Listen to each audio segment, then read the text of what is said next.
ti kọrin ó yá ẹgbà tùpà wá ẹ wá wá Gogo Ayọ̀. Abala ìròyìn náà la tún wà lónìí lórí ètò wa Gogo Ayọ̀. Èmi ni Olúwaṣèyí Ògúnlẹyẹ. Kókó inú ìròyìn náà rèé. Ilé-ẹjọ́ fún Bremon láṣẹ láti tẹ̀síwájú nínú iṣẹ́ orin kíkọ. Genevieve Nnaji àti Van Vika wọ̀yá àjà.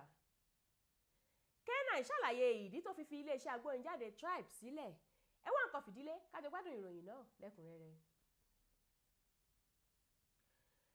Ikàn olórin ní Bremon ti gbàṣẹ láti tẹ̀síwájú nínú orin kíkọ rẹ̀ gẹ́gẹ́ bí ilé-ẹjọ́ ńlá kan nílùú Èkó orílẹ̀-èdè Nàìjíríà ti fi òpin sí òfin tó de olórin náà láti má gbé orin kankan jáde eléyìí tó wá láti iléeṣẹ́ agbórinjáde rẹ̀ àná Chocolate City. Ìwé ìròyìn Punch ṣàlàyé wípé adájọ́ Ibrahim Buba fi òfin de Bremon lọ́jọ́ 21 oṣù kẹwàá ọdún tó kọjá láti dẹ́kun ṣíṣe àgbéjáde orin kankan títí tí wọn yóò fi parí ẹjọ́ tó ń bá iléeṣẹ́ Chocolate City ṣe.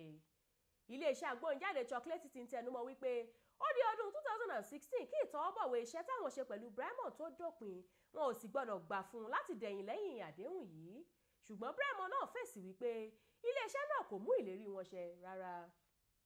Wọ́n ti wá fún olórin náà láṣẹ láti tẹ̀síwájú nínú iṣẹ́ orin rẹ̀ báyìí títí tí ẹjọ́ náà yóò fi parí.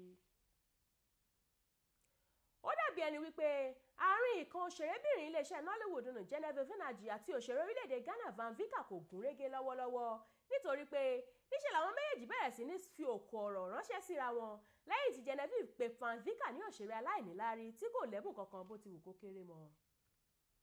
Nínú ìfọ̀rọ̀wérọ̀ kan, Van sọ wípé òun ṣe alábàápàdé ọ̀rọ̀ náà nínú èyí tí Genevieve ti sọ wípé òun ò kí ń ṣe òṣèré gidi ṣùgbọ́n kò tú irun kankan lára òun nítorí pé oníkálùkù ló lẹ́tọ̀ọ́ sí èròǹgbà rẹ̀. Ó ní òun ò fèsì sí ọ̀rọ̀ náà, òun ò lérò láti fèsì sí i, òun ò sì bá òṣèrébìnrin náà bínú rárá. Òṣèré náà sọ wípé òun mọ̀ bóyá èròǹgbà Genevieve sóhun ti yí padà nítorí pé òun mọ̀ pé òṣèré tó kújú òṣùwọ̀n ni òun sì nífẹ̀ẹ́ iṣẹ́ òun gẹ́gẹ́ bí òṣèré.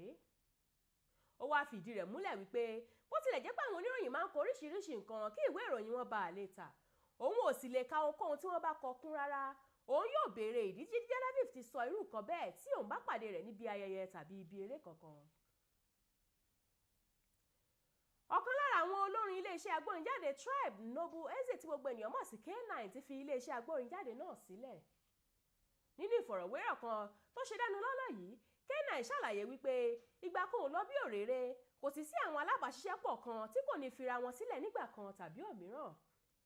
Ó fi hàn wípé àárín òun àti Audi tó jẹ́ ọ̀gá rẹ̀ àná sì gúnrégé dáadáa, òun sì lérò láti bá a ṣiṣẹ́ papọ̀ láìpẹ́.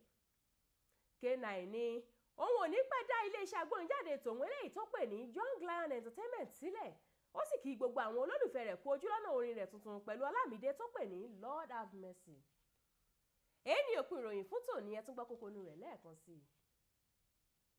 Ilé-ẹjọ́ fún Bremon láṣẹ láti tẹ̀síwájú nínú iṣẹ́ orin kíkọ. Genevieve Nnaji àti Van Vika wọ̀yá àjà. K9 ṣàlàyé ìdí tó fi fi iléeṣẹ́ agbórinjáde Tribe sílẹ̀. Àìjú bẹ́ẹ̀ lọ lórí abala ìròyìn lórí ètò wa Gogo Ayọ̀ fún tòní. Lẹ́ẹ̀kan sí, èmi ni Olúwaṣèyí Ògúnlẹyẹ. Ètò ṣì ń tẹ̀síwájú, ẹ má bá wa kálọ.